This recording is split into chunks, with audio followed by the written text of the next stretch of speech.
Welcome to it, sports fans. Another day, another show. What a time to be alive. It is a different ball game. Monday the 7th or 6th, one of the two. Anyway, I'm alive on this day. Welcome to it. A different ball game. Feels good to be alive. It's great to be great.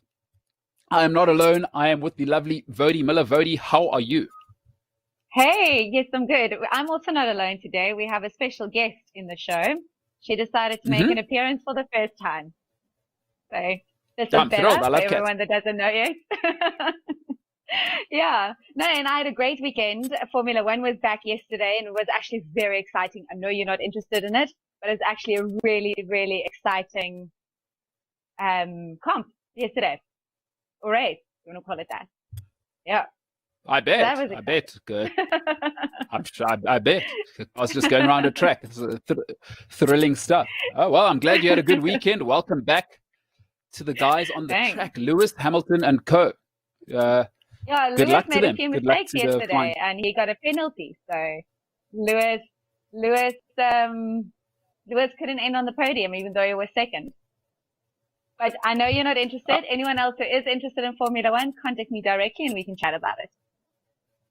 Yeah, tragic. Guy in a car didn't get to finish on a podium. Awful stuff. Let's get straight into it. Looking forward to a great week. We've got such a cool week of guests and ideas for this week. Really looking forward to it. Let's get straight into it. By the way, cool guest today. Got a cool guy as a guest today.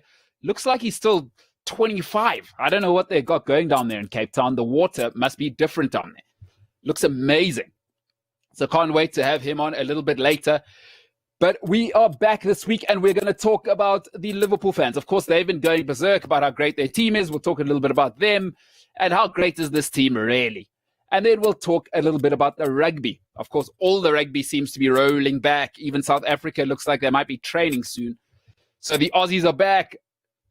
The New Zealanders have been back for a while. Looking forward to getting to that. But let's get into it. Let's get going on this Monday. It is July the 6th. My goodness, who would have thought? In pandemic years, it's really like 2027. But anyway, let's get to it. I'm pumped. I am pumped today to talk about Liverpool. So they're going to win the league, or they've won the league already. It is a foregone conclusion now. Mathematically, they are out in front. They'll break a few records. What I won't tolerate from this point forward is anybody telling me how great this Liverpool team is. Stop telling me that. Stop it. It's good. You've won the league once, and all of a sudden, it's the greatest team. I heard somebody say, honestly, yesterday, that this is the greatest team the Premier League's ever produced. I nearly vomited. And I've got a pretty stable physiology. By all standards, I'm a pretty healthy guy. Don't drink, don't smoke. Try and get my 6-7 hours of sleep a night, Try and keep, toxic people out of my life. Try and keep a safe space. But I nearly vomited yesterday when I heard a Liverpool fan say, this is the greatest team to ever exist in the Premier League. Let me tell you something, you're not even in the top 5. I'm going to list the teams that are comfortably better than this Liverpool team purely through greatness. You don't get to be great off one season win. So I'm going to list the teams that are better than Liverpool, and then I will show you that I don't think any of the Liverpool players currently get into the all-time team of the dynastic teams. So not necessarily the best team in Premier League history, but the dynasties. So let's have a look at the teams that have been great and where they place. The greatest team of all time is the Man United team, right? Fergie's first three-peat team, 98 to 01. Unstoppable. That's like treble. And it matters, by the way. It matters when you win off the other tournaments as well. Liverpool's team this year didn't take any other competition seriously. They got spanked in the Champions League. They didn't take the League Cup seriously. They didn't take the FA Cup seriously. That's nobody else's fault. Fergie's team three-peated and won the treble. That counts. You want to be great. You have to be different. They took everything seriously. Won the FA Cup, won the Champions League. Mourinho's first go-round. They won 2 in a row. They defended the title. They conceded 15 goals in a season. That may never happen again. 15 goals in an entire season. Jose Mourinho's 04-06 team, and defended the title. Great teams. Good teams can win a title. Leicester won the title. Blackburn won the title. Great teams defend it. Again, Fergie's next team, 3-peats. That's the Vidic-led, Ferdinand-led team. Carrick-led. Rooney, Ronaldo, Tevez, that team. 3 titles in a row. They did the League Cup double in one of those years. Once again, taking another competition seriously. If you want to be special, you don't just win the league, you win the others. And then the ultimate, right? So that's in 3rd place. In 4th place, the undefeated Gunners. If it was so easy to go unbeaten, someone else would have done it. They went unbeaten the whole season. The Invincibles went the whole season undefeated. Don't tell me Liverpool's better than that. They didn't get spanked by Watford 3-0. I saw that happen to Liverpool. It was no days off for the Invincibles. Henry and co. set history that we may never see again in our lifetime. I don't think we'll see it in our lifetime again.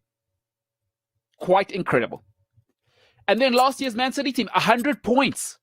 But not just 100 points. First team ever to win the domestic treble. League Cup, FA Cup. These things matter. If you want to be special, it doesn't make you special just to win the league. You must win everything else in order to be a dynasty. The City team last year is unbelievable. 100 points. And he took every competition seriously. Not only did he take it seriously, he won all of it. The only thing he didn't win is the Champions League. Unheard of. Clean sweep locally. It has never been done before. And then whatever happens this year, Liverpool are only going to win the league. They can get 4,000 points. All they're doing is winning the league. Blackburn have done that. Leicester have done that. You're not special if you win one league. I'm sorry. You cannot be the greatest by just winning the league. So I've had enough of it. And for me to nearly vomit, I don't drink, I don't smoke, but I nearly vomited. It's sickening. And if you don't believe that, let me show you the team. Look at this team here. There's no Liverpool players in the greatest team of all time. So I'm just taking those dynastic teams. Dennis Irwin. Don't tell me about Trent Alexander-Arnold. He can't defend. Irwin could do everything. Play on the right, play on the left. Part of nine title-winning teams. 9 title-winning teams. What do you want from the guy? Ricky Carvalho changed the face of centre-back in the league. Tough and compromising, but could carry it out like Bobby Charlton from the back. Like Franz Beckenbauer from the back. Ricky Carvalho, absolute part of that team that considered 15 goals in a league season. Nemanja Vidic, probably the best centre-back in the league, league history. Ashley Cole, you want to know how good this guy is? Ask Cristiano Ronaldo.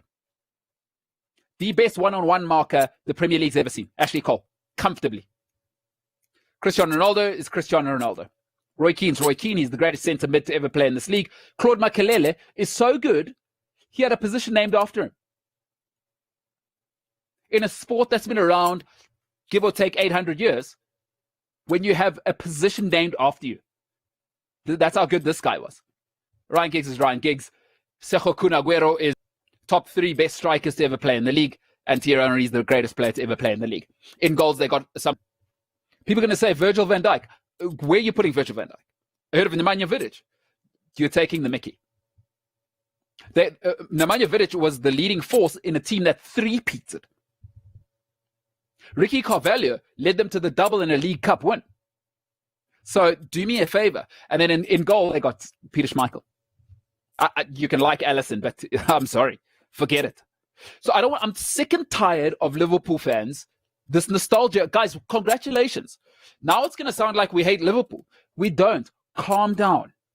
You've been good. You've been very, very good this season. Don't call your team great.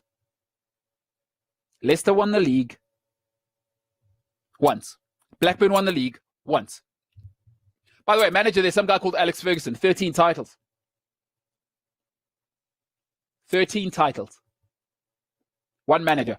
2 Champions League titles. And I know we're talking just Premier League. 13 titles, that manager. That's greatness. He 3-peated twice. League doubles. A treble. That's greatness. Stop giving me this nonsense of winning the league and telling me you're great. I'm out on Liverpool being great. What I am in on, though, if you defend the league, you get in the conversation. Right now, it's a good team. Congratulations to Liverpool. Congratulations to the Merseyside. I'll have no more of it. Absolutely sickening. A fit as a fiddle, young man like myself.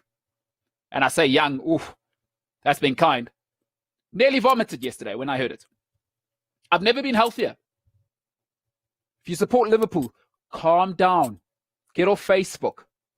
Get a hobby. Go for a walk. Clear your head. Because you're an idiot if you say great again. You're an idiot. I'm sorry. If you're a Liverpool fan and you tell me you're great because you won a league title once, I'm saying it right now.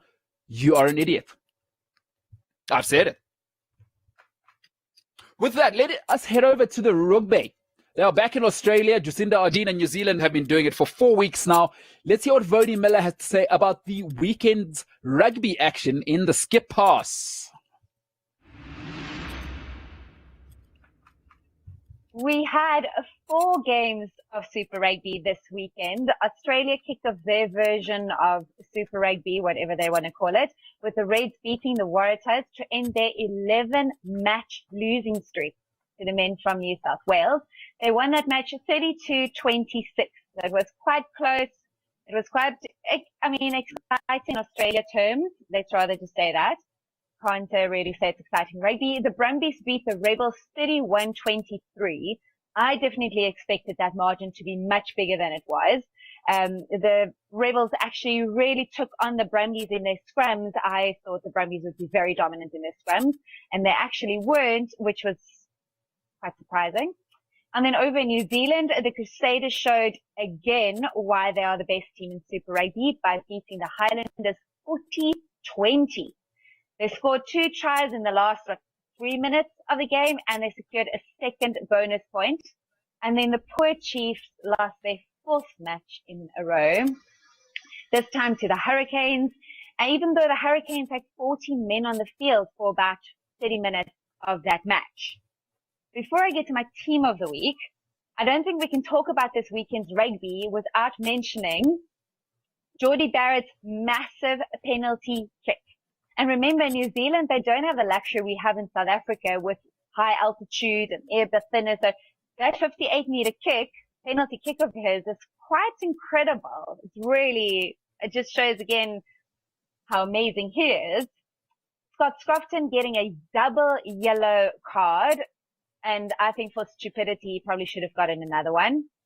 Because if you do that, the same offense twice, you know you shouldn't be offside. You know you should give a guy at least 10 meters before you tackle it. Come on. That's just, anyway, ended up getting a red and he was off the pitch for 30 minutes in that game. And then I think, which is really surprising to me, is Sam Cane not getting a yellow card, possibly even a red, for his late high tackle and shoulder charge on TJ Perenara. And this is not something that I would want to see from the future All Blacks captain, or the current one, who's going to be the captain when the tests start again. And that was really not great, because it just means that he can't really deal with what's going on under the pressure and when they start losing. And that's not what I want to see from a captain. But what it also shows me is the fact that some yellow cards were given and some not, some penalties, some scrum penalties. I got really confused what was actually going on in some of the games and why some penalties were given and why some not. So now that inconsistency of the referees are coming through again. So the first few weeks of Super Rugby Aotearoa, it was actually much better, and they were quite consistent and quite brutal with their penalties, and especially around the breakdown with the new regulations. But now I'm not liking what I'm seeing, and this is really not what I wanted to start seeing. But I think we can definitely talk about that a little bit more, because today I would want to spend more time talking about my team of the week. So seeing as that I had 4 games to choose from now, instead of just picking a person in a jersey number, I kind of went a bit more general with their positions. And please, you guys, let me know what you think, if you agree or disagree with me on my pick. And then we can see where we go from there. So my 2 props, I started with Matt Gibbon from the Rebels. Now, I mentioned before that the Rebels really took on the Brumbies in that scrum. And Matt, I think he only conceded 1 penalty in that entire match. He made 8 out of 9 tackles, but for me, his scrummaging was solid enough, and he earns that spot in the team of the week. And then I've gone with Tal Lomax. So I think he was quietly just kind of going on with his game. I don't think this is even someone that someone really look into unless you start looking at his stats. So I think he made 11 tackles. Yeah, Lomax from the Hurricanes definitely also deserves that spot. Hooker. So you could really have actually gone for a few people here. I picked Taylor just because I think he was so quick in running up to almost score that try. You could have gone with Fayenga. You definitely could have taken it. His lineouts were good. I think it was 86% lineouts. He scored a try assist, and he made 12 out of 12 tackles. Cody Taylor, I just think the way that he dealt with the whole team, the way that he captained it, and especially in that last 10 minutes of the Crusaders, I think he's really coming through and showing why he's a great addition to that team. My locks, I went with Murray Douglas from the Brumbies. He had 3 runs, 25 meters made, and 15 out of 15 tackles. He also won 5 lineouts. So Brumbies lineouts were very good. Murray Douglas definitely contributes to that. And then I went with James Blackwell from the Hurricanes, my other lock. He was very busy defensively. He almost made 20 tackles in that game. So definitely deserves spot for him. Loose forwards, we can have a few arguments about this one. Those are the 3 that I picked. I picked Shannon Frizzell, Duplessis Karifi, and Reed Princep. So you can definitely throw in Ardie Sevilla there. I think the Hurricanes back row was absolutely phenomenal. Between the 3 of them, between Karifi, Princep, and Ardie Sevilla, they made something like 37 tackles that day. So the back 3, amazing. It was great to see Ardie Sevilla back. I think he's back to his pre-injury form. That's great. I think it's the first game that he's really been playing the way that we're used to seeing him play. But these 3 I picked. Princep I picked. There was nothing flashy with ball in hand. He made 21 tackles and he only missed 2. He was the number 1 tackler of the week. So I definitely think he deserves a spot there.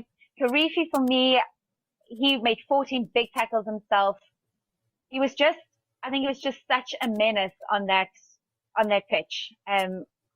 Yes, you could give it to Ardie Sevilla, but he's the one for me. And then Shannon Frizzell, you can't leave that man out of the team of the week. He has just been absolutely incredible. And I think he just reminded the All Blacks selectors of what he can do. A few youngsters have been putting up their names, but he's definitely been saying, wait a minute, hold my drink. I'll show you what I can do. He scored a great try. That try was carrying a third of the Crusaders team, so he had 5 oaths on his back, carrying them over the line to score that try. Made 18 tackles. He did miss 4, but if you think about a guy that's that busy on the pitch, missing 4 tackles is not a lot. Because a lot of the times you actually go for a tackle that you might not really make, even though you're slowing down a player, so it's easier for the next person to tackle him. So he definitely deserves to be in the team. Scrum half, I went with Aaron Smith. His passes were superb. He had great vision on the field, and he was probably one of his best games in a Highlanders jersey that I've seen in a while. He's definitely getting back to where we used to be.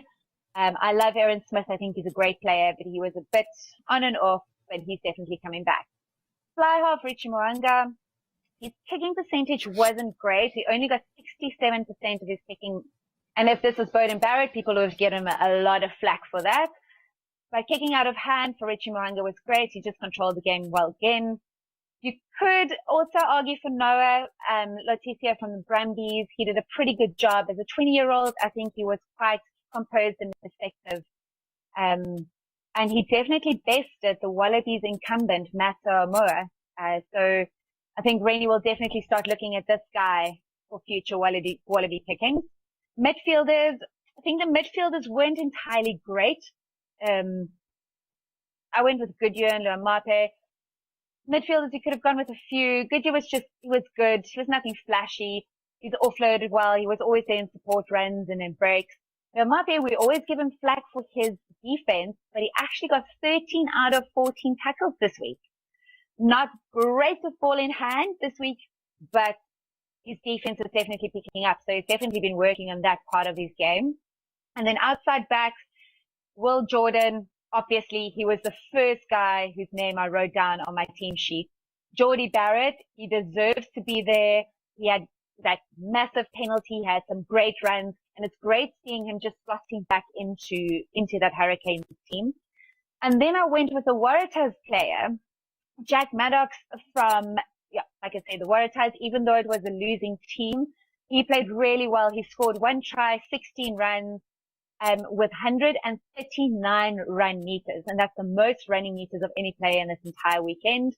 He had 4 out of 4 tackles. It doesn't sound amazing, but he's not great defensively. So even for him doing that shows that he's been working on that. And then again, like if we go back to Will Jordan, again, he's my player of the week. You literally cannot leave this guy out of any team at the moment. He played 14 and 15 this weekend. And this week his stats are just better than they were last week. He scored 2 tries. He had 17 runs, 127 meters, which is the second most of anyone this weekend. 4 clean breaks, most of anyone this weekend. 10 defenders beaten, number 1 spot for that. And he had 4 out of 5 tackles. If you want to give him a black mark, you can give him a black mark. He conceded 3 turnovers, but the rest of it, number 1 and number 2, and he had 127 meters made, which was second most of any player. This is definitely for me a player to watch to win the player of the tournament.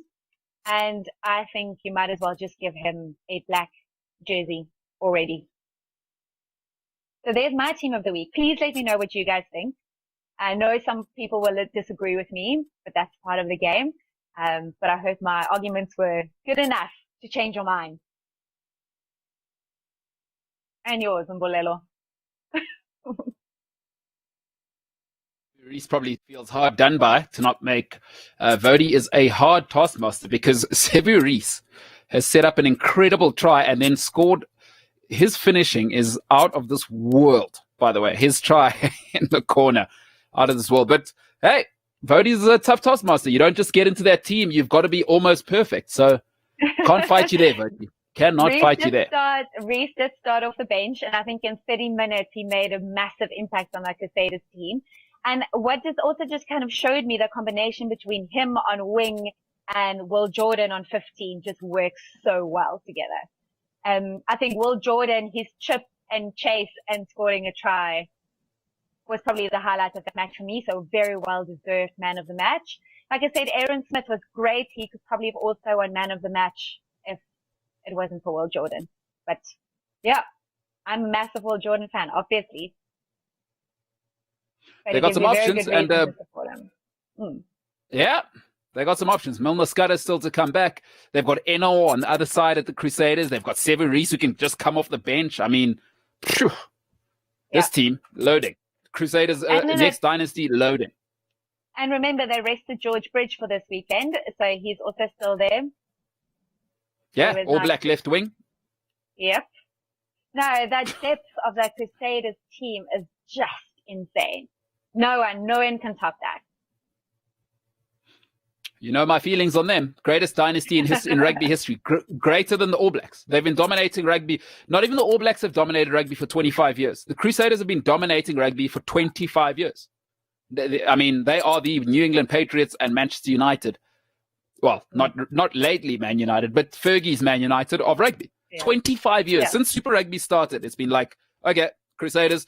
They should really call it the Crusaders Invitational. They shouldn't even call it Super Rugby. Well, to everybody, let us know what you think of Woude's team. She is not an easy person to please. Sevu Reese, you did what you could, but I'm afraid Woude says, not this week, mate. Not this week. I like your team, Woude. Like that back three. That is tries galore. Plus you got Lamape and then you got Jack Goodhue.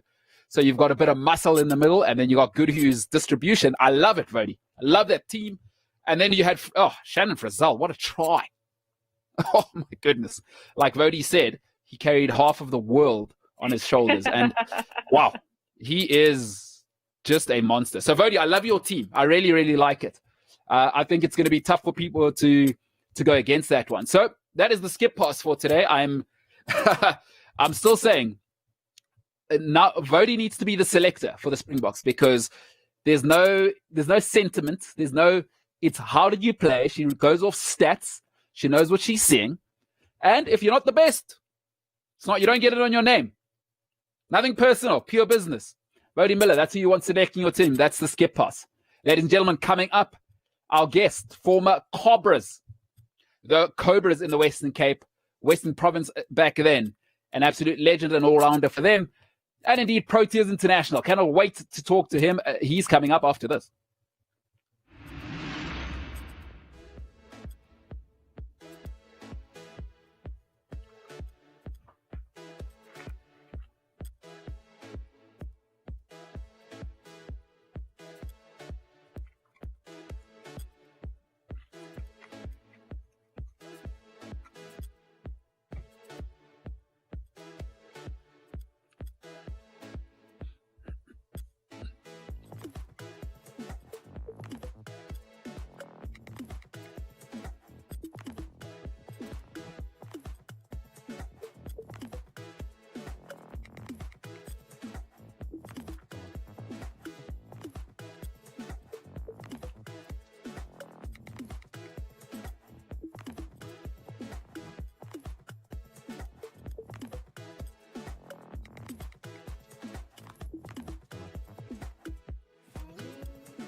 Yes. Let's get straight to our guest because I've got plenty to ask him and he's done us the honor of joining us. So let me introduce him and then we will get into it.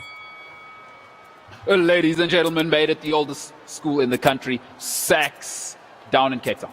He now does gardens that are fit for the finest kings of queens in the land.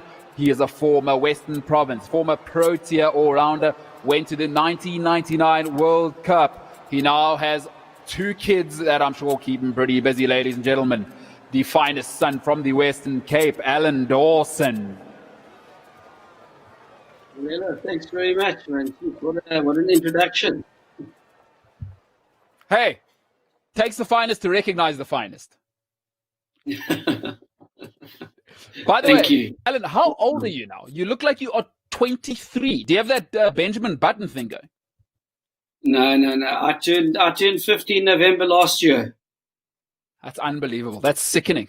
You know what? I'm going to, after seeing what you look like now, I'm taking down all the mirrors in my house because you look better now than I look. I'm 20 years younger than you. It's unbelievable. What's your secret? I don't know. I guess just having fun and keeping healthy, hey? Keeping fit and strong. Don't you have 2 kids? I do. I have a son who's 21 and I have a daughter who's 18. Oh my goodness. So how don't you look stressed? Just an 18-year-old daughter and a 21-year-old. You should just be stressed. You should look like me. Well, I don't think you can see the gray hairs on the screen here, but there's a lot of stress going with a 21-year-old and an 18-year-old, hey? Sure. I thought so. All right, it must be the good lighting kind of fading because that gray kind of looks blonde in that lighting. I wish it was blonde. Alan, an absolute honor to have you on. Somebody who I used to, you know, when I think of you, and I hope this is taken correctly, as just your hard-nosed cricketer who worked. He didn't cheat anything. There was no system for him. You're the type of guy who inspires, you know, the average guys. Just grind your way there because you were a hard-nosed cricketer. You did everything right, and you seem like a guy that never cut a corner. Would that be an adequate way to describe your playing style and your journey in cricket? Yeah, Mbalela, I think you're pretty much right. I mean, I don't think I was the most talented cricketer, but I just had a desire to play and to do well and represent my province and then my country. And it certainly didn't come naturally to me. It's all down to really, really hard work. And I learned from a young age that if I was going to achieve, I would have to put in extra hours. I wasn't as talented as a lot of the other guys that I played with. And just really had to go and put in lots and lots of hard work outside of practice time as well. So yes, I guess it did come down to really hard work and I guess a lot of discipline as well. And you speak of that. I think that's such an awesome thing because not everybody's AB de Villiers, right? And we tend to think only those guys get into the Protea team. So were you the type of guy that would be? Because to me, I considered you an all-rounder. I think you were heavily underused. I think you could have possibly batted higher in the lineup. You could have been a handy number 7, number 6. I believe that. I truly believe that. I don't know whether you agree with that or not. But were you the type of guy? Would you want to bowl a certain amount of deliveries a day at practice, or how did you put in those hours? Did you have I know Michael Hussey says he used to want to hit a certain amount of balls every morning and every afternoon. What was your practice schedule like? Yeah, I mean, just to get back to your first question there about being an all-rounder, I made my first-class debut, I think in 1992 for Western Province as an opening batsman, and I didn't bowl. And it was only the next season that I started bowling and sort of batting middle order and concentrating more on my bowling and let my batting slip a bit, which was a bit naughty of me. But I had to teach myself to be a bowler. But I was fortunate in the time in Western Province. Duncan Fletcher was the coach, and the bowlers in the side were guys like Merrick Pringle, Craig Matthews, Eric Simons, Brian McMillan, Aubrey Martin, Brett Schultz. There was Adrian Caper. There was a serious bowling lineup. So I had all these guys as coaches teaching me how to bowl. And in order to compete in that side, you had to be really special. So I realized from a young age then that I had to go and work harder than these guys. I had to be fitter than them. And I just had to bowl longer and longer and more hours. So, yes, we'd have our practice where you'd sort of bowl from start to finish. And then outside of practice time, in your own time, there was club cricket and then your own time. And it was just learning how to bowl for long hours and being consistent in doing that. And so when you're talking about some of these names, it's unbelievable that Western Province had, like you said, Pringle, Simons, Caper. Listen to these names, McMillan, the great Big Mac. So when you were in that system, did you have guys you looked up to maybe from the previous era before you, or was cricket always the dream for you at Sax? Yeah, cricket was always my dream. I grew up about 100 meters from Newlands. I used to go down to every practice. I idolized Peter Kirsten. I wanted to bat number 3 for Western Province of South Africa. I wanted to field like him. And then I wanted to bowl like Garth LaRue. He was my other boyhood hero. So, yes, I'd always wanted to play provincial cricket, but things didn't pan out the way that it did. I got knocked over by a car when I was in Standard 9 and broke my leg, and that sort of put me back quite a bit. And, I ended up in matric year. I never played Nuffield. And then I did my national service for 2 years where I was playing 16 cricket. And then I gave up playing cricket at the end of national service because I got a bursary to go and study horticulture up in Pretoria. And I left Cape Town, gave up playing cricket. And only when I got back to Cape Town did a mate of mine who was captaining the Claremont cricket side, a guy called Greg Bing. He came to me and asked me if I wanted to play cricket, and I said, no, I wasn't too keen. He said, no, come and play at Claremont.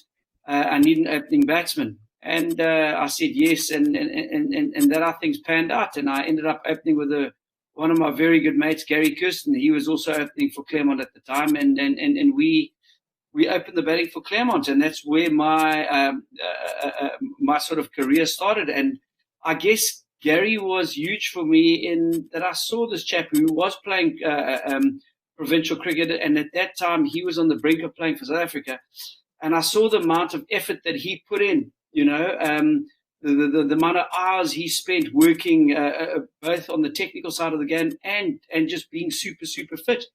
And I think that rubbed off on me and left an enduring mark and taught me how to work hard and train hard.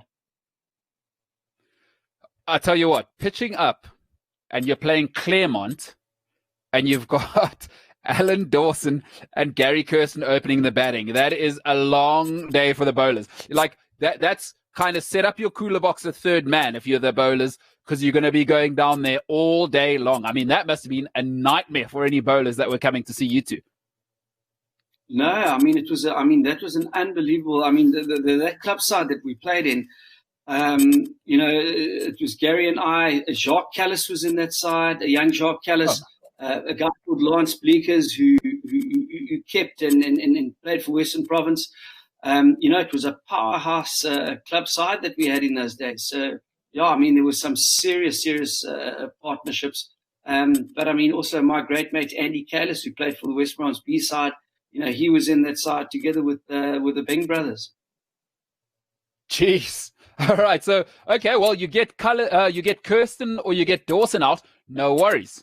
The guy called Jacques Callis, he's going to make 10,000 test runs, 10,000 one-day runs. He walks in. Oh my goodness, Weinberg dynasty, just unbelievable. Like that's like, I remember playing a bit of club cricket, nowhere near your level, but in our club team up here in the Highveld, we had a similar situation, but not quite as good as yours. We had a guy called Adam Bacher, who I think you may have played with, and then we had Graham Smith open. And then we had Neil McKenzie at 3, and then I was batting like 7. So, I kind of know what your feelings like, except we didn't have Jacques Callis at 3. What? Is this? So, what's your approach there? Just come in and slog because he's got like a barn door. No, Jacques, he only played a handful of club games for us. He was a youngster at the time, and we were with masses of potential. And Western Province saw that, and then I think he started playing for South Africa in about 1985 or 1995. After he had only been playing provincial cricket, I think, for about 2 years. And he was identified early. Incredible cricketer. We were just like incredible cricketer. Yeah, for those few games. I mean, that's just unbelievable. By the way, Peter Kirsten, friend of the show now. 2 days ago we had on Thursday we had him on. He is an electric factory. Are you guys close now? Yeah, no, Casey's a good man. I mean, like I say, I used to idolize him also. Boy. And then, I mean, I ended up playing against him when Peter was playing for Border. And then, once he had retired from playing, he started coaching, and he ended up coaching me at the Cobras. Wonderful, wonderful man, and just got heaps and heaps of knowledge. And, I have huge respect for him. Such a genuine good man. And, you went on to obviously play at the top of the game. So people see you as a star and a former legend, but sometimes we forget that you're also a human being. What's it like for you? You told us is you idolized Peter Kirsten. What's it like, number one, having him, playing with him, having idolized him, and then now just having him as a mate who you can call for a coffee? What's that like to get to be with your idol, or like as often as you'd like, really? No, I think you just realize that the end of the day, they're just cricketers as well. They were at a different level. I mean, they were superstars. But at the end of the day, they're just cricketers who just want to spend time chatting about the game and who want to improve the game all the time. I mean, I was fortunate enough to have been selected in the over 50s World Cup that was called short due to the pandemic. And we had all these legends around us, ex-cricketers who we idolized, who were ambassadors to the tournament, that we got to communicate and mix with during that World Cup. Guys like Peter and Barry Richards and Mike Proctor and Graham Pollock and Omar Henry, fantastic people. And you sit down at the end of the day and have a dinner or a drink with them, and you just listen to them. They're a fountain of knowledge when it comes to cricket, and all they want to do is talk the game and make sure that the game survives and gets better and improves. Just wonderful being around them. I can only imagine. Wow, some of those names you just rattled off, like Pollock, Richards. These are, to me, absolute gods of the game. So you've spoken about, your career and your approach to cricket. Something I want to know from you is I got back into South Africa 2006, 2007 and got back to the club game. It was a very different game than what it is now. I want to say the game's gotten a bit soft for my liking because I'm a hard nose. I think cricketers should be able to have a full go at each other on the field, and then you get off and you have a couple of drinks together.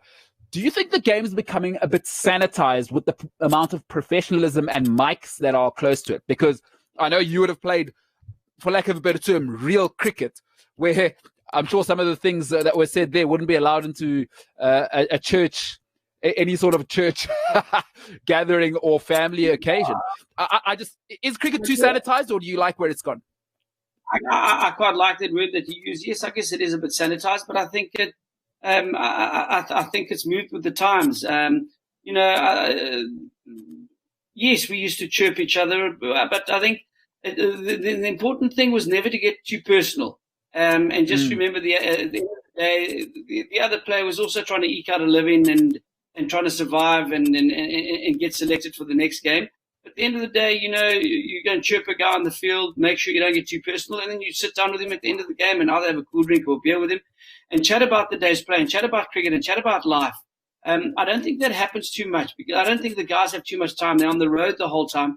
So I don't think they get the chance to communicate and mix with opposition like we used to, which I think is very sad. I mean, I look at the amount of mates that I've made, all over the place, and it was just really from sitting down with them at the end of the day and having a chat, or like I say, a cool drink or a beer. And I don't think that happens because of the busy schedule nowadays. Who's the coolest cricketer? Who you've gone hardest with on the field? He was giving you gears, you were giving him gears. Maybe at first slip, chirping you hard, you were giving him gears, and maybe you had a good spell. Who for you in your career is the coolest cricketer that you've hung out with after the game, and he's just a good bloke, even though he's a hard-nosed cricketer on the field?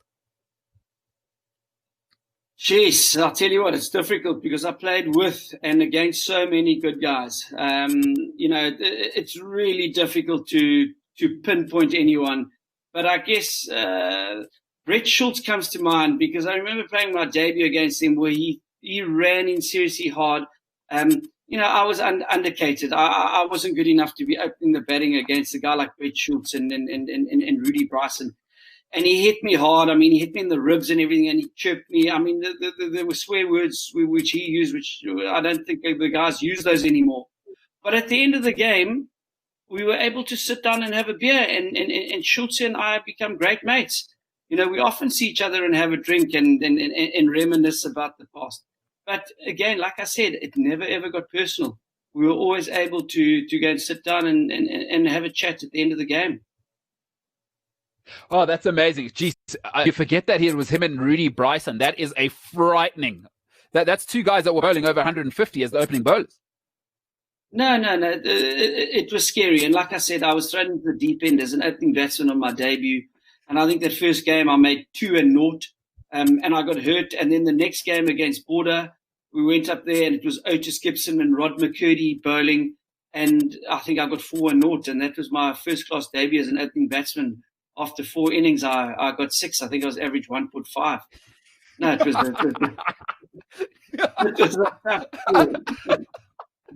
Otis Gibson, as you'll say, yeah, like after Bryson and Schultz have done with you. Oh, West Indian legend. Why not? So let's throw that guy at you. He's like 7'8" and bowls as fast as a bowling machine.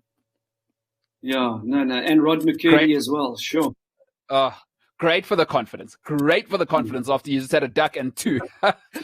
But, you said something interesting just now about the game surviving. So I want to be unbiased, right? I only watch Test cricket. I stopped watching one-day cricket years ago, and T20, you can miss me with that. But let's talk a little bit about, do you think we're playing too much T20 cricket, or do you think it's got a role to play within the realm of things?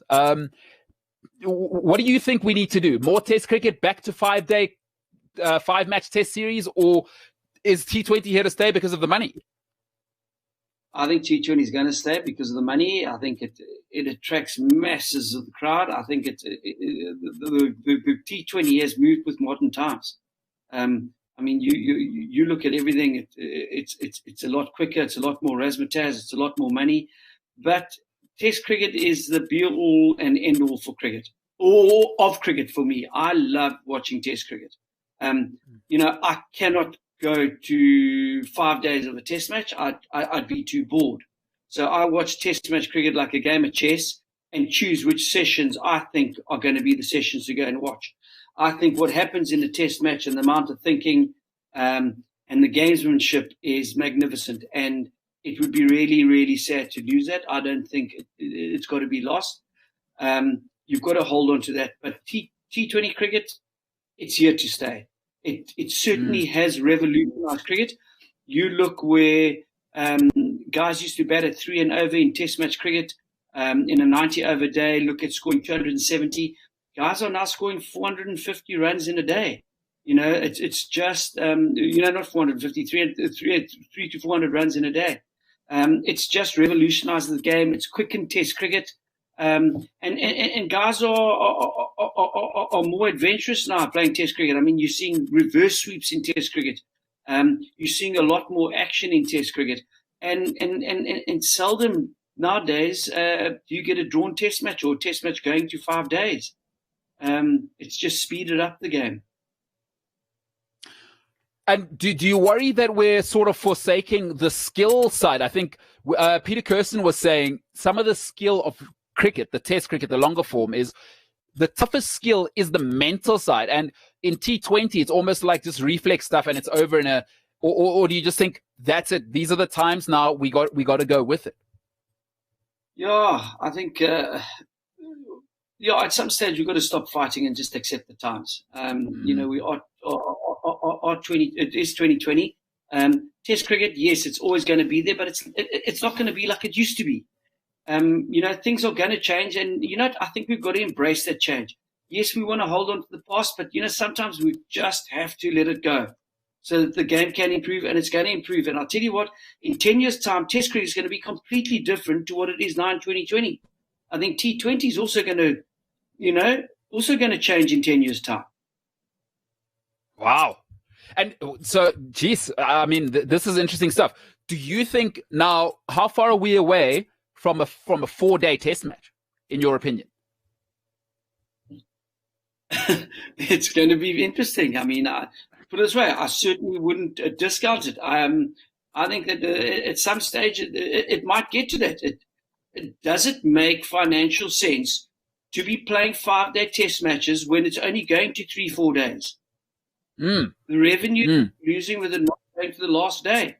At some stage in the future, you're going to have to look at it seriously and make some decision as to whether it's viable. Wow. That's, I mean, you just put a dagger in my heart because I am a purist. But what you're saying is this is where the world's headed. You are not. Go ahead. I love the game. I love the game, but I just look at how everything else has evolved and everything else is changing. Really, are we going to sit back and is Test cricket going to remain the same, or does it need to change? I don't know. I guess time will tell whether it's got to be reduced to 4 days. This is this is a very, very good point. We see baseball struggling in America, and they're talking about bringing their season down from 162 games. We know this season with the pandemic, they're only having 60 games, and people are saying that'll be great for the sport. Things need to be packaged in tighter. We need to turn it around like this. So I think you're probably putting a dagger in the hearts of us old people like me, but I think you're dead right. Things change, and we can't fight it forever. I don't know what the right thing is, but I just believe that we've got to move with times. And if time dictates that it's got to be changed, then, so be it.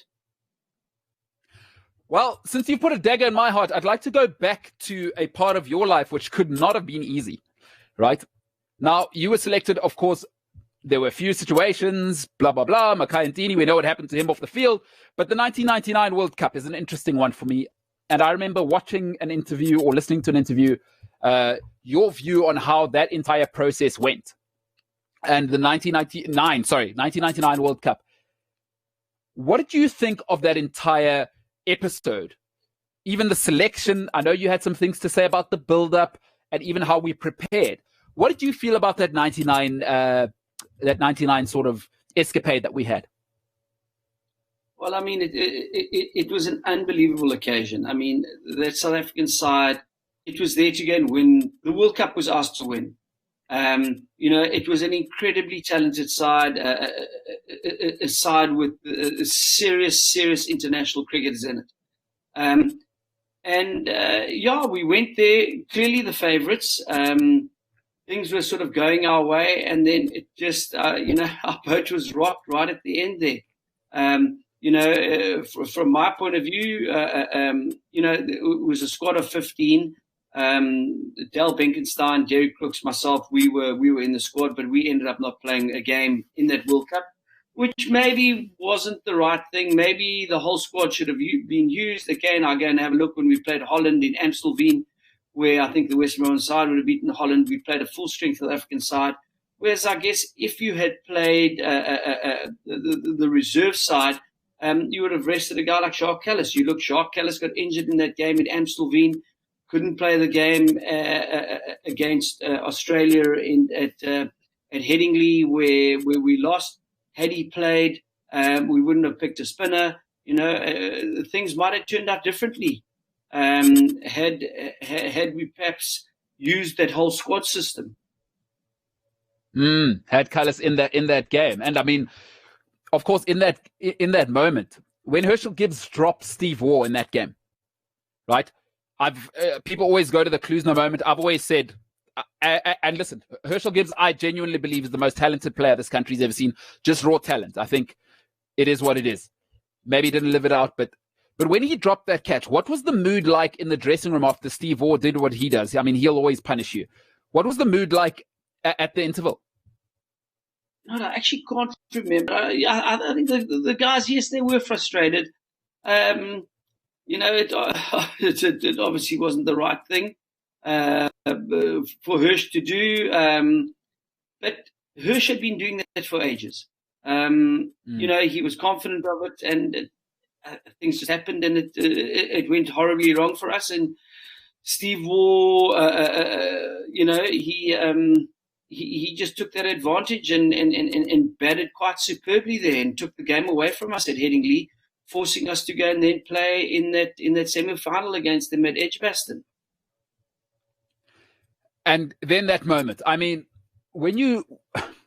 is there a way to describe what the dressing room was like after the tragic Donald Klusner incident? And did anybody blame the two? What was the immediate reaction in the dressing room?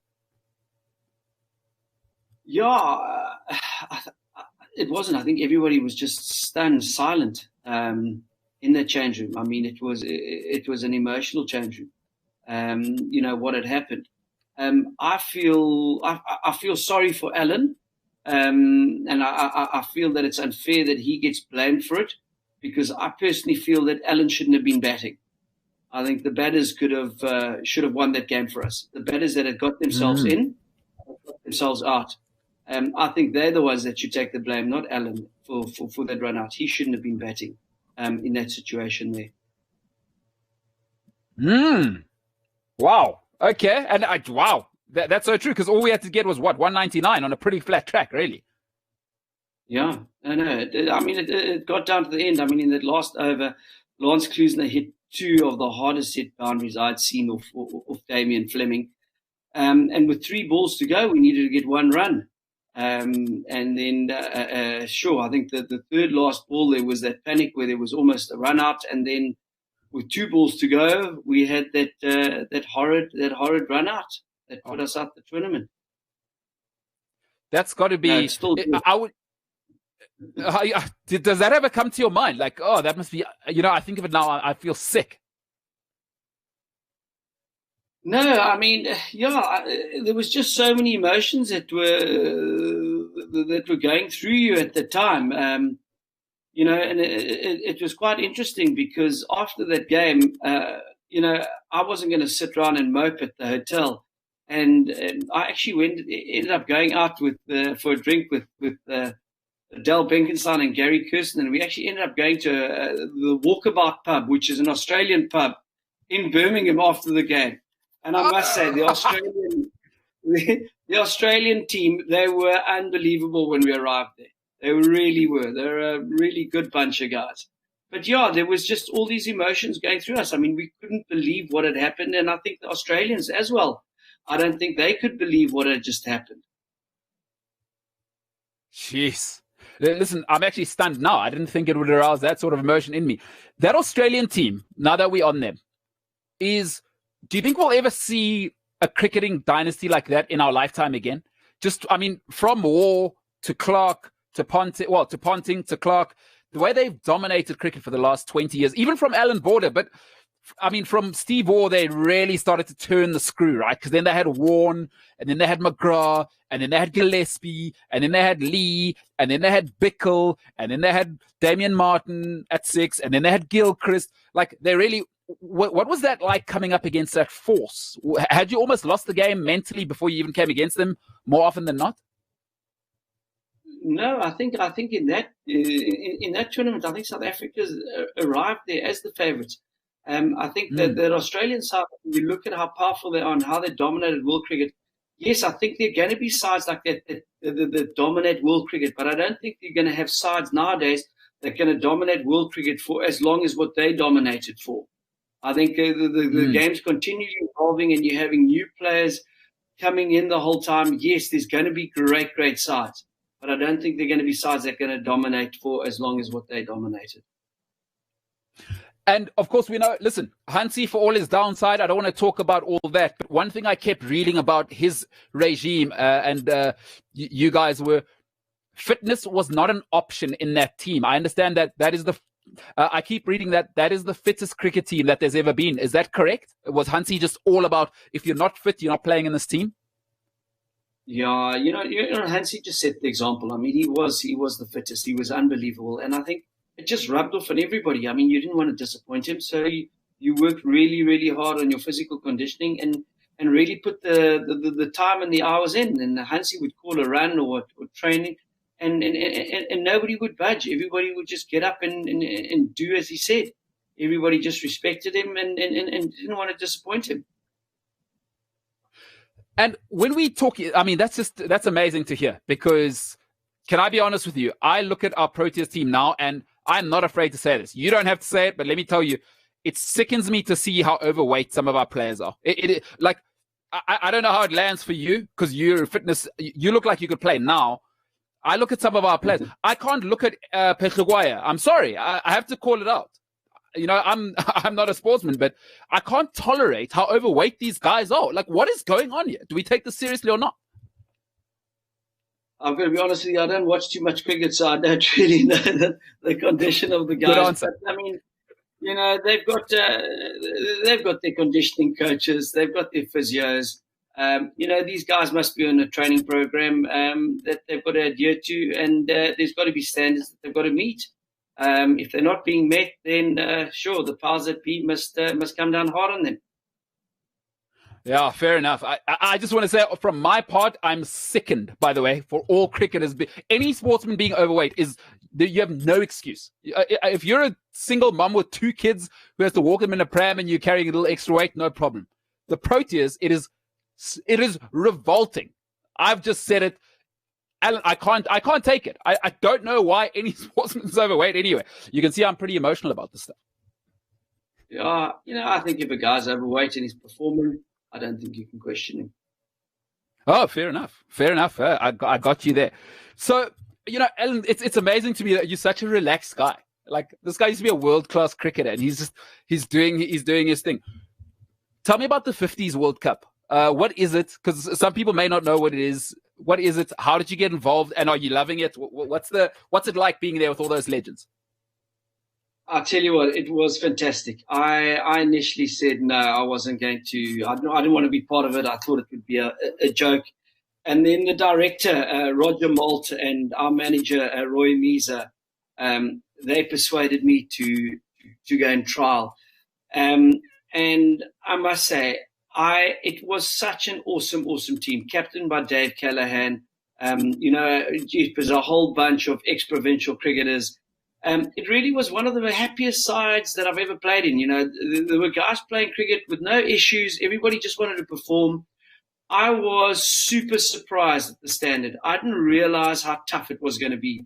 I ended up getting injured and pulling hamstrings and groins and the whole lot. It was really, really intense, and you're almost playing back-to-back games. But it was fun. It was almost like how cricket used to be played, where you played hard on the field, you chirped and you joked, but then you can have a drink with the guys or a meal with the guys. You know, the first game against Wales, I think we ended up playing at Cape Town Cricket Club, and then we all went back. We were all staying at a hotel at Lagoon Beach in Cape Town. All the teams were staying there, and we'd all get together at the hotel and just reminisce and have great fun. It was magnificent. You know, we had only played the 2 games. We played against Wales and England. Thank goodness we beat both of them. And then in the 3rd game, we were playing against India at Langa. We had bowled our 45 overs, came in for lunch, and they called the tournament, or the game and the tournament, off there because of COVID. So it was really sad that it was cut. But I'll tell you what, the amount of fun that I had, the team that I played in, an absolute bunch of champions, and we've kept going. We've kept the WhatsApp group going, and we have virtual fines meetings. The guys are still joking and chirping with each other, and all the guys wanted to just get together and go and play cricket again. It really was a fantastic experience, but just also the interest that it created. I mean, we played a game at Wynberg Boys High, and Wynberg Boys were unbelievable in what they put on. For our game against England, we must have had close to 2,000 people watching us play there. I think that's more than you get watching any provincial game nowadays. And some test matches. No. So it was a fantastic experience. And yeah, I mean, I think what it did is that I haven't played any cricket since I retired from cricket in 2007. I just played a little 6-a-side here and there. But I think what this did, it just sort of reignited my passion for the game, my love for playing the game. It was fun, and I cannot wait to get onto a field with my teammates again and go and play. So wait, hold on. If you're not playing cricket, how are you staying in this type of shape? What are you doing? Cycling, Pilates, yoga? What's going on there? Yeah, no. I try and keep as fit as possible. I do a lot of walking. I take my dogs for a walk in the forest, or I'm mountain biking, or a bit of running, or gymming.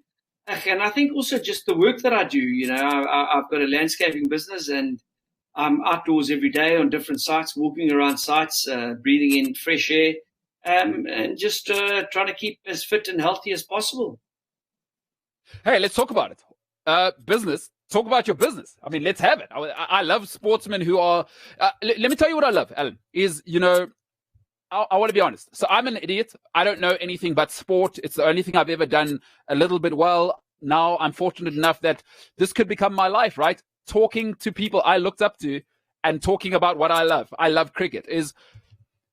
Sometimes sportsmen become just that, and then they become viewed as just that, and then afterwards they have no identity outside. So I will always support sportsmen that show a spectrum of humanity. Like, hey, I'm capable of, I'll pitch up at the World Cup in 99 and I'm good enough to be there. And now you doing something else, which is completely miles away from cricket. And I love that you're showing that you've got a personality and skills beyond just bowling and batting. Yeah, well, thank you. But, for me, it was my choice to give up cricket and go and study horticulture when I'd left the army. And I think what it did for me, while I studied and worked while playing cricket, so I'd go to the World Cup and come back and the next day I'd be at work. I think what it did is it kept me balanced. If I realized that I went to a cricket practice unprepared, and not getting anything out of it, I'd rather be at work and vice versa. So it helped me to become more focused and more organized, and kept me grounded. But I think the thing that it helped me with as a cricketer, as a sportsman, you're going to go through periods where you don't perform, where you're going to have a bad run. And if you've got nothing else, your mind's continually focused on that. Whereas I had a chance to break away from that and go and clear my mind and go and garden, go and landscape. And that helped me to sort of keep grounded. I know now, I mean, I've had my business for 26 years. I studied horticulture and landscape design. I wake up in the morning wanting to go to work. I love what I do. To be creative and to go and turn, a desert into an oasis. It's wonderful. The chance to be creative with other people's money, I guess, is fantastic. Hey, that's always the best. You're like the Michelangelo of the outdoors. Give me your money. I'm going to make it look great. Because, hey, I've seen your gardens on YouTube, right? Like, top billing stuff. People don't know. Alan, we'll talk about it now. But did that side of you come from, is there family that has green fingers? Did a mentor of yours just say, the outdoors are great? I know Cape Town's a lifestyle city. Where did that bug come from to get into the horticulture? I guess it came from my grand. My grand lived with us when we were growing up, and she was always potting. She had a hothouse, and we were always growing plants. And my older brother, he studied horticulture as well, and we ended up being business partners for many years. He now has a wholesale nursery up on the West Coast in Cape Town, a very successful business. So yeah, I think I think those green fingers were always in the Dawson household. And like I say, I love what I do. I'm excited to wake up in the morning and go to work and do what I love and be creative every day. Hey, I want to try and impress you with a bit of horticulture knowledge. Your hero, Peter Kirsten, is not related to Keith Kirsten. Just thought I'd let you know. That might be breaking news to you. I'm just letting you know, and you're welcome. It's probably been killing you. So I think it will kill Peter when he's at the airport and somebody comes up to him and says, "Hello, Keith." He said he pitched up as an MC one day at an event, and the guy introduced him as like Keith Kirsten like 5 times. Oh man, he's an electric factory. So tell us about the business, because some people may not know how to that you are doing this, and I can't believe you've had it for 26 years, by the way, and that's such a cool story about your grand. Wait, hold on. Sorry, what on God's green earth is a hothouse? A hothouse. A hothouse is a structure that's controlled to keep the heat in, so that it's easy to go and propagate plants. So you can propagate plants as successfully during the winter months as you do during the summer months. It's a controlled environment. Oh, that just sounds like a bad relationship. Just a controlled environment where we. All right, that's a hothouse. And that's amazing. That's it to me. I just find it phenomenal that you were that, and you've gone on to have this amazing. Because you really are a scientist, you know. I absolutely love that. So tell us a little bit about the business. Where can people find it? How can we support you? We're based in Cape Town. We've got a little small holding down in Philippi, down on the Cape Flats, where we grow a lot of our own plants. We've got a nursery down there. We grow for our own needs. We supply ourselves. And then we've got offices in Deep River.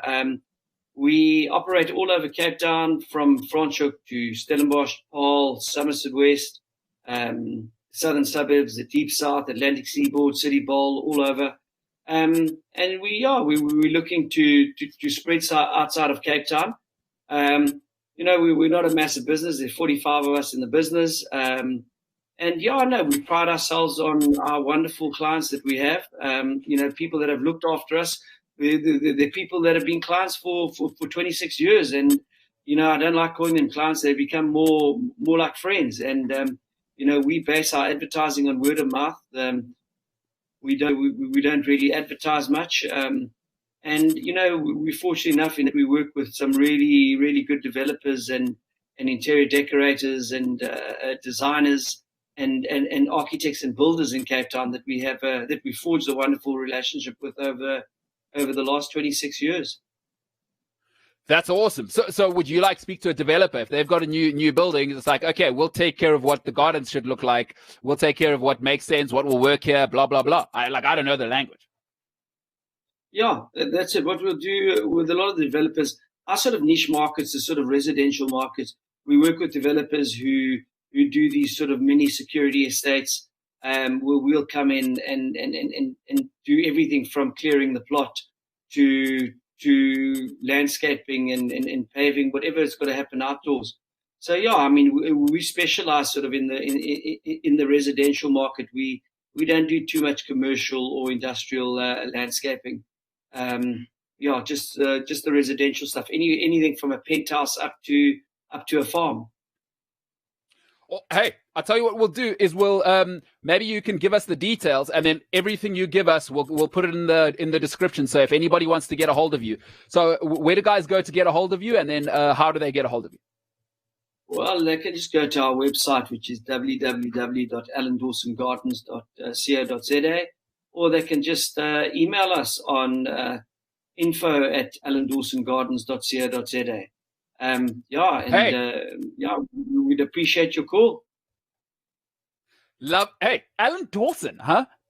Green fingers. Like, listen, medium fast outswingers, and then he swings out, and he's just going to put every garden on top billing in the world. Absolutely love it. Alan, appreciate the time you've given us. We got an adoring public because you're a legend. Do you mind taking some questions before we let you go? Absolutely. Dave, what we got from Mr. Green Fingers down in Cape Town? Alan, which team had the best chirp, and what's the best chirp you've ever heard or given? Sure. That's that's very hard. I mean, some of those chirps you can't repeat on the radio. Hey, not a kids show, by the way. Not a kids show, just so you know. Some of the best chirps. This is not a kids show. I think every time Merrick Pringle said something, people laughed. He was one of the funniest chaps and the best characters to play with. Brian McMillan as well. He wasn't ever short of a chirp. Very, very clever. I think there were just so many chirps. I mean, I think it would be unfair to sort of bottle it up and just give one. But incredible characters. And I think I sort of played in an era where guys had the freedom to chirp. But like I said earlier on, it never got personal. It was always fun. And I think both sides always had a good laugh. That's great. Tell me something. Did you ever have a batsman where you knew if you chirp him, he's like, his mind is gone? No. I don't think I ever was ever on top of a batsman like that. I think there were certain batters that I wouldn't chirp because I was too scared of them hurting too much and hitting me too far. Oh, I love that. Mark LaRue says, what do you think of Quinton de Kock as the future Protea captain? I think Quinton de Kock is, he's an incredible cricketer. I just think that there's a lot on his plate as a batsman, as a skipper, and a keeper. I think in time, yes, there is a chance of him captaining, but I think that they've got to work cleverly with him. He's just got so much on his plate, and I think time will tell. And I think it would be interesting if you can ask him as to whether he would like the position. At this stage, I just think there's a lot on his plate. He's also the senior player. You've had senior players retiring, and he's got a lot on his plate. There's it's a big mantle taking over that captaincy. There's a lot that comes with that captaincy. And having said that, go ahead. No, go ahead. I certainly wouldn't want him to take that captaincy to the detriment of his game. Now you're raising an interesting question. We've got another question, but let me ask you this on top of the Quinton de Kock situation. Who would you make captain then if you were in the shoes of Boucher and Smith? Sure. Again, there's a difficult choice. I think Dean Elgar springs to mind. I think he looks like a really level-headed, organized individual who I think is a deep thinker. I think he's got great cricket knowledge. He'd probably be my choice. It's an interesting one, right? Has it ever worked with an opening batsman? I mean, Smith is unique, but since Alan Border, it's really been middle order or it's been really all-rounders, right? That tend to be captains. Very rarely is it the opening batsman. It's been Alan Border and it's been Graham Smith. Other than that, I mean, you look at Fleming, middle order. Who the great ones? Smith, Ponting. I always worry about opening batsmen and wicket keepers being captains because I just think it's too much of a load. Like, is there anything harder than opening and batting in Test cricket? No, I think it's going to be tough, but I do believe that he's got the makeup to be able to, and I think he's mature enough and wise enough and got enough knowledge of the game to be able to do both. Got you. Dean Elgar. All right. The green fingers that Mr. Dawson possesses have said Dean Elgar as the next captain. I like that one. Billy Not Talented says, do you still win a boat race fines? Do you still win at boat race fines meetings? No. I never used to win, Chief, because I always used to come second and have to have another one for coming second. No. I'm certainly not high up there when it comes to downing beers or doing boat races. That's not me. No. I'm a dork. Unbelievable handle here. Do any of your gardening projects include 22 yards of pole? No. Jeez, we do. We actually building a bull court at the moment for a client, but I don't think that's 22 yards. I think that's more like 16, 17 yards. But yeah, I mean, it's interesting what we do. I mean, we, in our business, we build sports centers, cricket nets, the whole lot. Whatever the client wants, we try and offer a turnkey solution to it, and give them what they want. Okay, you got to give the people what they want. I got one more for you. Zeto Rover says, which bowler have you played which hit the bat the hardest? That's a great question. Yeah, there's sure. I remember in that World Cup in 1999, Jacques Kallis bowled a spell to Sri Lanka, where I reckon that was the quickest that I'd ever seen Jacques bowl or a South African bowler bowl. It was lightning quick. And he hit the bat seriously hard. The other one was Brett Schultz, big, strong left armer, who he didn't really want to get guys out. He wanted to hurt guys. He used to hit the bat seriously hard. The Schultz from the Eastern Cape, huh? Yeah. That's hey, big bear Schultz. What a wild time to be alive, where I get to a clown like me gets to speak to a living legend. I can't believe it. Alan is also one of the coolest guys ever, considering what you've done for cricket. And so, where can people look for you? You just out there? Are you actually getting your hands dirty, or you kind of has the business gotten to it where there's so many projects that you kind of need to oversee it? And then I'd imagine at 18 years old, then the daughter, you got to try and keep every single Bishop, Sachs, any of those guys away from her. Then your 21-year-old son obviously knows everything. Like, is life just, are you just needing to like have 8 hands right now to handle and spin all the plates in life? No, jeez, it's been a hectic time. It's actually been wonderful during the lockdown. It's given us time just to reconnect and get back to the basics things. I think, in terms of getting your hands dirty in the garden, it gave me an opportunity to get my hands dirty in the garden. Unfortunately, I don't get the chance to go and work in gardens anymore. Hands-on, I'm there procuring work and meeting clients and design. I've got people in positions that do all the hard work for me. But yeah, I mean, I just again just try and keep it very, very simple, and not I don't try and reinvent the wheel. Smart. The wheel's thousands of years old. Not good to reinvent that. Tell me, are those kids, have you put them to work yet? You said they were 18 and 21. By now they should when are they moving out of home so you can actually start enjoying your life and not spending all your money on them? Yeah, no. Both my kids are at Stellenbosch. They're both studying economics. It's been unfortunate. I mean, my daughter first year at Stellenbosch, she hasn't been able to get there, and they're not going back to Stellenbosch this year. And my son goes back at the end of this month to go and finish up. But yeah, they keep us busy. But I think with adult kids as well, it's also wonderful. I mean, you just reach another level where you can communicate and do things with them completely differently. So no, it's a good time. Alan Dawson, cricketer, father, horticulturist. That'll be in when you, because you look like you're 15 now. In 85 years' time, when you die, on your stone we shall write cricketer, horticulturist, father of the year. Mr. Alan Dawson, it has been an honor, and I can't wait to have you back. So whenever you want to come back, you got a place here because you're a legend. And Mbulela, thanks very much. I thoroughly enjoyed that, and thanks for a lekker interview. That was fantastic. Thanks a lot. Ladies and gentlemen, absolute honor, Western Province Cobras legend and pro-tier cricketer, Alan Dawson. That is so cool. What a cool guy. What a cool guy. Like, international cricketer. He's just happy with his family. His business has been ticking over 26 years.